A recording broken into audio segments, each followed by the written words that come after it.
tonight, a grim milestone, as today marks 1 year since the Russian invasion of Ukraine began. Державний прапор України! Струнко! We speak with a few of the thousands of Ukrainians who have found refuge in Saskatchewan. Plus, recognizing Indigenous territory, the Saskatchewan Rush start their home games with a new tradition. This is CBC Saskatchewan News.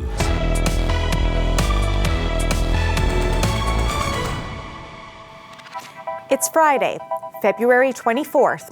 CBC Saskatchewan News starts right now. Good evening, and thanks for joining us.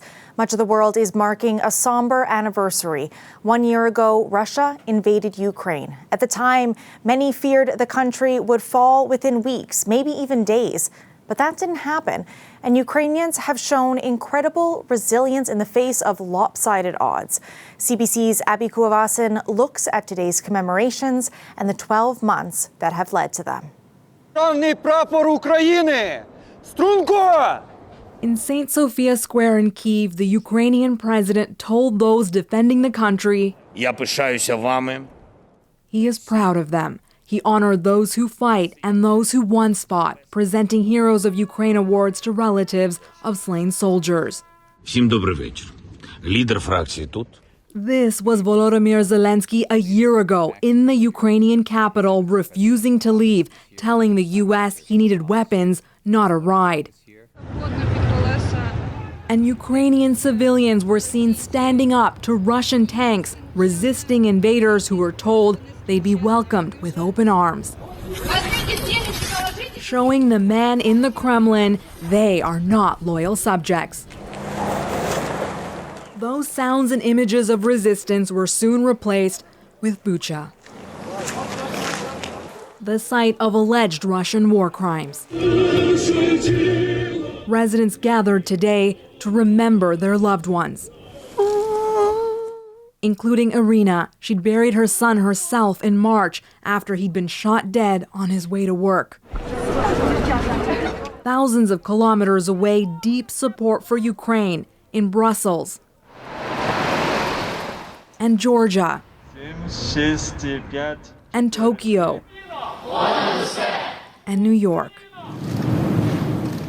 A moment of silence at 10 Downing Street, while NATO and EU officials paid their respects in Estonia.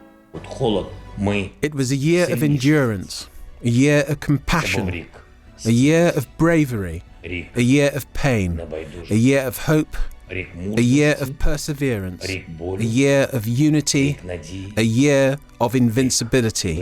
Its main conclusion is that we have survived. We have not been defeated. President Zelensky says the resistance that began 365 days ago will endure. He vows Ukraine will achieve victory this year. Abby Kuavasin, CBC News, London.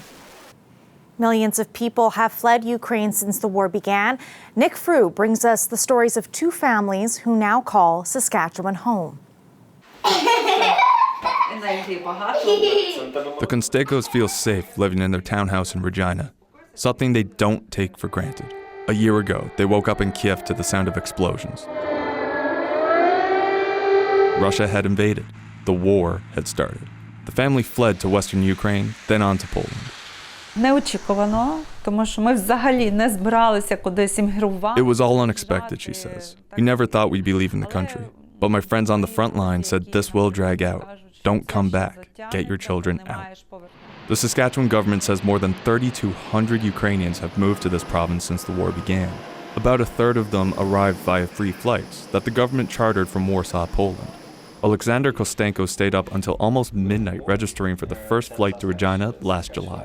Yeah, it was something like a miracle, and then we decided to move here, and I think I'm sure this is the best place for kids.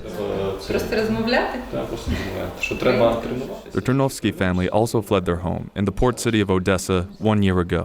Volodymyr Tarnowski had sensed war was coming, but was still shocked. We had a plan what to do, and so we followed this plan. But still we were scared. They lived in Germany for 2 months while Volodymyr prepared visa applications to Canada. We came here and a lot of people helped us. We got a lot of help. I was shocked. The family is settling into life in Saskatoon. An agricultural specialist, Volodymyr has earned short-term contracts with the Saskatchewan Irrigation Project Association. His wife is working as a seamstress. Their kids are enjoying school and making friends. As for the Constakos in Regina, Alexander has not found a job yet, but serves as a translator on the chartered flights. Elena, a university professor, is taking English classes and hopes to someday teach again. Their children go to school just down the street from their house.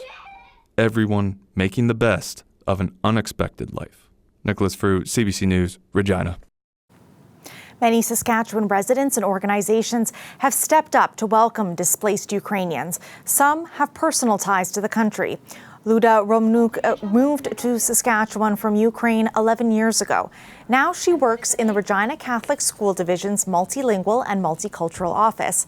Her family's home in Ukraine was bombed a few months ago, so she feels particularly empathetic to all of the Ukrainian parents and students who passed through her door. Especially when you talk to parents who is very upset about situation in Ukraine, and they left their families, they left their house, and they have to find a new life in Canada. I don't think if I'm gonna tell them, yes, I lost my house too, and they will feel better. I just wanna give a support to families, like Ukrainian families, as much as I could, to just listen them, give a hug, and to see what we can help at school or even outside of our Ukrainian community, what support we can provide them. The Lighthouse Supported Living facility in Saskatoon is staying open, but under outside management. This morning, a Saskatoon judge appointed a local accounting firm to take over operations of the Lighthouse until at least April. The downtown shelter provides housing for vulnerable people, but infighting by its board has paralyzed its operations. The 5 board members made allegations and counter-allegations about financial mismanagement. According to affidavits filed in the court, the Lighthouse is struggling to meet its payroll. The 2 sides were deadlocked until last night. I think today's agreement is a testament to that we came together to agree on something, and we both sides understood that the corporation, the people, we have to put them first. The accounting firm MNP will manage the day-to-day operations. It will also try to sell 3 Lighthouse properties in North Battleford. On top of that, it will investigate how the Lighthouse finances ended up in such dire straits and file a report in April. An emotional ceremony took place at the Royal Ontario Museum this week.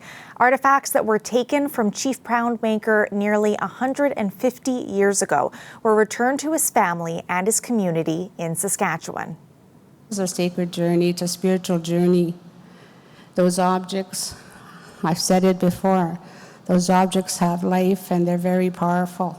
This is a special meaning for us as Indigenous people to be able to have these objects back to the families or the communities.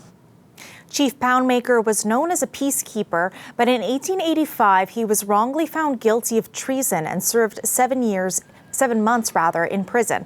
A number of his belongings were taken and put in museums. Among them were a saddlebag and ceremonial pipe. Those items were most recently held at the museum in Toronto. His great-great-granddaughter Pauline Poundmaker, or Brown Bear Woman, has been leading efforts to repatriate them to Poundmaker Cree Nation.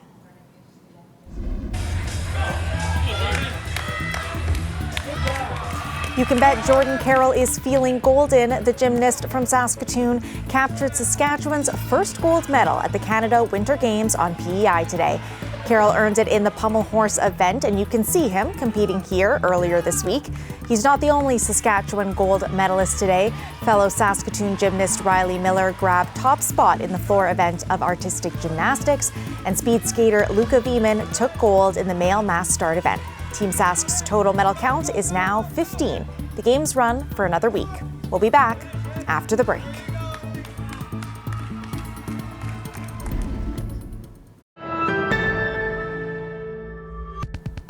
Welcome back. I don't know about you, but I love to skate, so I'm super jealous of this new rink in my hometown of Montreal. For now, I'll have to enjoy it from afar. CBC's Jay Turnbull takes us there. For me, it doesn't get much more Canadian than this. Cold day in Montreal, you chuck on the toque, your gloves, grab a puck, stick and skates, off you go to the local rink. Today, I'm going to show you my skills on top of what must be one of the highest rinks in the country. Let's take a look. It's up there, way up there, 7 stories above the street, a rink with a view like no other. And probably the cutest little Zamboni you've ever seen. Cameraman Dave couldn't get enough. The ice is high. The talent level? Not always. But I'm pretty sure we know why the fans are here.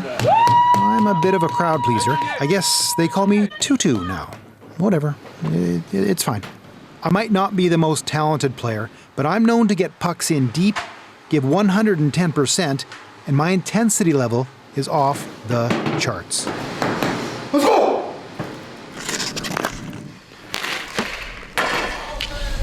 Dang it! Is that goal regulation size or what? The altitude must be affecting my game. The architects of this building wanted to try something new to attract companies to rent office space and thought it could optimize the roof. To offer something else than just the usual weightlifting, yoga, training, jogging, all of that. So let's offer something else where, it's basketball court in the summer. You can play deck hockey, basketball. You can actually play tennis. Anyone can pay to rent the ice here. Workers renting office space can play in an intramural hockey league during the day. It's amazing condition. You have a view on the Mont Royal, amazing skate rink. Yeah, it's paradise. So I guess I come here every day to skate, and then this morning I did a yoga class. It creates synergy inside our teams. The developers feel this is the wave of the future, that offering services like this rink and a gym, yoga and boxing classes, plus a terrace with the occasional DJ, will become more popular to attract people back to office buildings. I can't say I'm not jealous, but now it's my time to shine high above the streets of the city. Jay Turnbull, CBC News, Montreal. This weather update is brought to you by the Capital Automotive Group. Trade and upgrade is on now.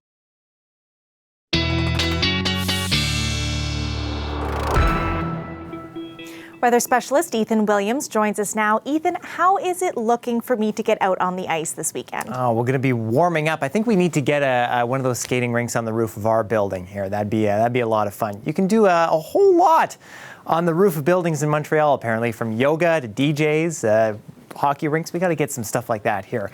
But I think we are going to be seeing a warm up through the weekend in Saskatchewan, and a sign of things to come, thankfully, is the ending of extreme cold warnings in the north of the province and in the south. It's just the central portion where those are still in effect right now. That includes Saskatoon, Prince Albert, Meadow Lake. I think you'll be in that for probably the night tonight, as temperatures are still going to be pretty cold, and of course the wind chills are what bump up those extreme cold warnings. But we are right now, as you can see, above -20 in a lot of locations. That's why warnings have come to an end. South and central, again, still a little on the cool side, between -20 and 25 for the most part.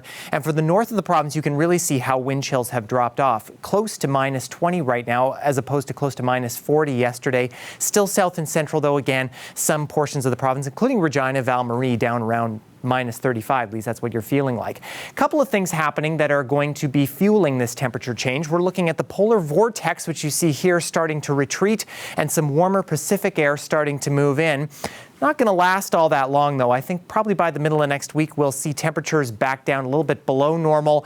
Not anywhere near the deep freeze that we saw this past week, but again, troughing starting to show up again, that jet stream well to our south, so temperatures will get back to normal. But if you compare highs today to what's forecast on Sunday, there's a huge jump, over 20 degrees in southwestern and west central Saskatchewan. A lot of us between a 10 and 15 degree improvement. For those of you in the Churchill region and east central sections of the province, not as much of a warm up, but at least no one is dropping back in terms of temperatures. High pressure starting to move out of the province now. That'll clear us out in the overnight hours. Through tomorrow, I think a lot of us are going to be seeing a mostly sunny day, and that is still the case on Sunday, except for the north of the province. A low-pressure center developing now that high pressure has moved out, and that's going to bring some significant snowfall to the north of the province heading through Monday. And in a 24-hour span between Sunday afternoon and Monday afternoon, these amounts still might be a little bit high, but I think we'll be looking possibly up to 10 centimeters, especially in the Churchill region, I think is where we're looking for the heaviest of that snow. Winds will pick up as well, but for Saturday and most of Sunday, I think we're looking for fairly light gusts. Come the afternoon, maybe a little bit breezy in the southwest. But then again, Monday, as that system kicks into high gear on the south side of it, you get snow in the north, and in the south, we're seeing winds pick up close to 60 in the southwest, and those will shift their way eastward through the day on Monday, picking up close to 60 in portions of south central and southeastern Saskatchewan. Regina, I think, will benefit from that warm up and some sunshine through the weekend. And again, a bit breezy to start Monday, quite windy through the day. And then through the rest of the week, I think we're seeing temperatures drop back a little bit closer to normal values. In Saskatoon, we will be close to normal by the time we hit the end of the weekend with breezy conditions as well. Good ice skating conditions, I think, Natasha, for a lot of us this weekend. Perfect. I'll have to plan for that. Thanks, Ethan. You bet. Now for some disappointing skating news. For the first time in 50 years, you won't be able to glide along Ottawa's Rideau Canal because the ice is too thin. Many are calling it an environmental warning. The city says this winter was one of the warmest in decades. Scientists warn that 30 years from now, southern Ontario won't be cold enough for any outdoor rinks. That is, unless climate change is brought under control. More than 20,000 people typically skate on the Rideau Canal every day.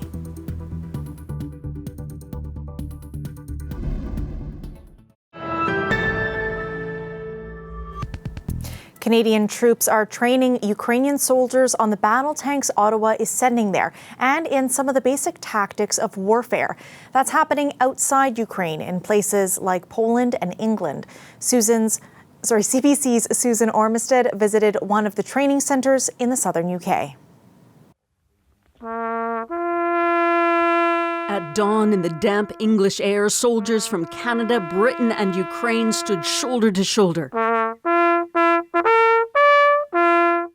A symbol of the international solidarity which has kept Ukraine in the fight with Russia for a year. We gather in a sombre mood. Perhaps we are worried, anxious or frightened. But the sunrise parade at this British training camp was only a pause before the day's intensive training. Basic infantry skills, learning to clear one building to the next, recreating urban warfare. Similar to fierce battles going on right now in places like Bakhmut. Ukraine can't fight and train fast enough to feed this hungry war, so they send recruits here and to Germany and Poland. Canadian forces, part of Operation Unifier, along with British trainers, are trying to ready the next generation of soldiers. The trainers are extremely motivated to pass the best information as possible, and the trainees are extremely responsive to the training and pay attention and learn as much as possible. The objective here is to make these Ukrainian soldiers as lethal as possible in a short amount of time, 5 weeks, not long. And 1 year into this war, most of them have just signed up to the military. Vlad is 26, from Mykolaiv, and joined just a month ago. He was in tech, a graphic designer, and now you're a soldier. Yeah. Had you ever fired a gun like that before? Yeah. He signed on after a friend on the front lines was captured. Are you afraid? Звісно. Of course. Now, for the first time, Vlad and other recruits are firing live ammunition, coached by a Canadian soldier helped by an interpreter. But Ukraine needs much more training and lethal weaponry if it hopes to win the war. There's no shortage of motivation. It's an honor to see the way that they have taken on the training that these Canadian soldiers have offered them. Ukraine! Year 2 of this invasion, and they are determined to survive. Susan Ormiston, CBC News in Kent, England.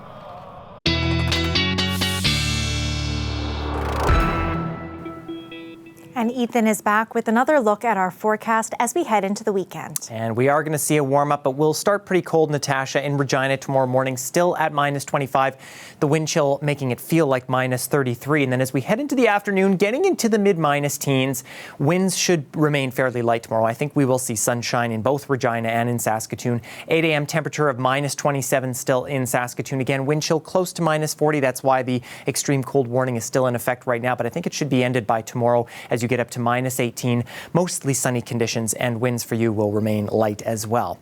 It is Fox Photo Friday here on CBC, an event that I just made up right now. But here is a beautiful one from CJ out at Waskesiu. Probably not going to need that thick of a coat at the end of the weekend, Natasha. It's going to be quite nice up in that part of the province. That's great. Thank you so much for that, Ethan. You bet. The Saskatchewan Rush play at home in Saskatoon tomorrow night. The professional lacrosse team has introduced a special cultural ceremony before each home game. Louise Big Eagle tells us more. The Saskatchewan Rush have a new pre-game tradition this season. Whenever a new opponent enters the Saskatchewan Centre, their general manager is given a First Nation star blanket. It's a traditional way to welcome someone and a way for the team to honor the traditional territory it plays on. The woman who makes the star blankets is also pleased. Really honored that they would ask somebody that's actually Indigenous, and the whole intent behind it really inspired me. They wanted us to create the blankets based on each team's logo. Corinne Stevens-Belanger is a co-owner of Cree Star Gifts. She and her husband John started the business in 2011 with a sewing machine gifted from her mother. From teepees to star blankets, she's proud of what they make. And following in her grandmother's footsteps, it's a way to earn a living for her family. We kind of work as an assembly line down here. There's my niece, Riley Stevens. She makes the stars. And those are passed to another employee, Jackie. She finishes the tops. Her and actually Jackie and Colleen finish tops and backings, and then I quilt. Me and another lady quilt, so we share the quilting. Her name is Deborah. So we're a team back here. Saskatchewan Rush player Marshall Powless is Mohawk from Six Nations in Ontario. He's happy that fans will learn from this pre-game ritual. When I seen it, I thought this was actually really cool and unique way of inviting our guests into the land of the Indigenous people, and also educating them as they come in, and let them know that where they're playing is on Indigenous land. What a amazing way to recognize a team. I mean, how hard they work, all that they sacrifice. And she knows what it's like to work hard. Belanger says the family business will continue quilting blankets for those special moments. Louise Big Eagle, CBC News, Regina. As you no doubt noticed, our regular host, Sam McCaig, has been on holidays this week. We want to finish tonight by congratulating her on some exciting news. Sam has been nominated for a Canadian Screen Award for her work on this show. She's up for Best Local News Anchor alongside two CBC colleagues. The winners will be announced in April, and we'll be rooting for you, Sam. That's it for us tonight. For news anytime, head to cbc.ca/sask or subscribe to the CBC Saskatchewan YouTube channel. Ethan will be back with more local news at 11. Thanks for watching and have a great night.